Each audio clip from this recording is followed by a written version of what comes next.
Ay magtatanim ng sayote. Ayan. Ako ay kumuha ng dalawang plastic. Meron ako medyo mataas. Ako po ay may pinunla na mga sayote. Nagbuhay ako. Tayo guys ay ganito yung ginagawa para makabuhay tayo ng sayote. Ang dami po kasi nagsasabi na hindi sila makabuhay ng sayote. Alam nyo ang ginagawa ko para tayo ay makabuhay ng sayote. Hahayaan muna natin sila na umusbong or lumaki yung kanilang mga suloy. Yan, ganyan. Yan ginagawa ko.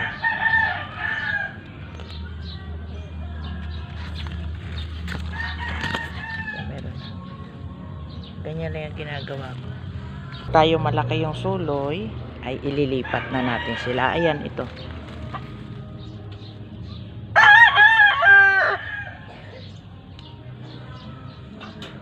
Dalawa na siya. Diba? May dalawa na akong ililipat kaya may dalawa akong plastic. Marami kasi nagsasabi hindi sila makabuhay na sayote. So may ginawa tayo. Ito guys, ginawa ko na doon ililipat. Kailangan kasama talaga yung lupa pagka ililipat mo. Kasi ililipat yan po natin ito dito sa isang plastic. Ganyan lang po paggawa kasi para hindi siya malanta. Tatanim na po natin siya para hindi siya sayote. Ang pagtatanim hindi po siya pwedeng ang pagdidilig ay basta na lang.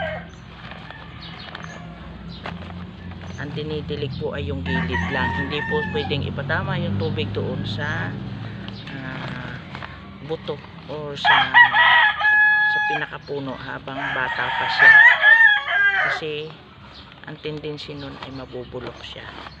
Ayan. Pwede naman natin siyang ilagay sa isang permanenteng taniman na pagkaganto. Yan. Normal po kasi siya na nabubulok, pero pag siya ay hinayaan mo na nababasa siya ng tubig, hindi po siya pwedeng nasa ulanan. Kailangan po may takip siya. Tinatakpan mo siya habang bata pa.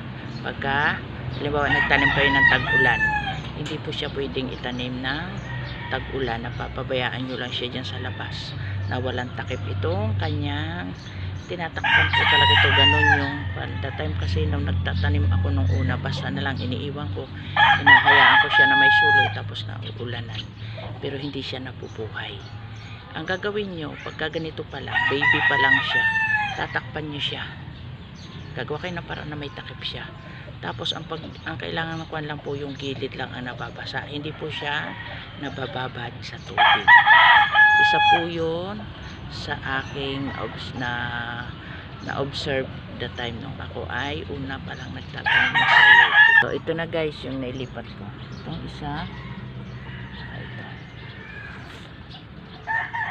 Balikan uli natin siya pag siya malaki na.